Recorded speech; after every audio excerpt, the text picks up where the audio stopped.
In today's video, I am going to teach you how to add character count formula in Notion. If you've ever needed to keep your text within limits, like for social posts, titles, or summaries, setting up a live character counter inside your Notion database is a simple and reliable way to stay on track. I'll walk you through it clearly, and by the end you'll have an automatic character count updating for every entry. First, open the Notion database where you want to track character length. This works best in a table view so you can see the results side by side with your existing properties. But any database view will do. Next, add a new property. In the header row of your database, click the plus sign to create a new column. This is where your character count will live. When the property menu opens, choose Formula as the property type.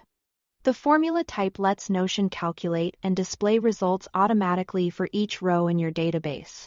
Give this property a clear name so you'll recognize it at a glance. Something like character count or chars works well.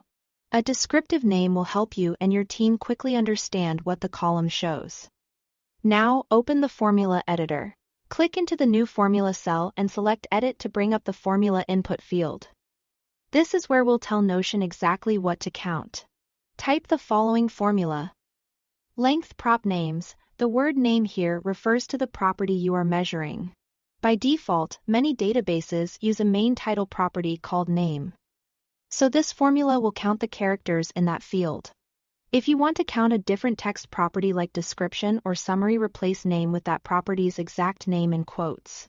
Be precise, spelling, capitalization, and the quotation marks matter. When you are done, click Done to save and activate the formula. Instantly, Notion will populate the character count for every entry in your database. And it will keep updating automatically as you edit your text.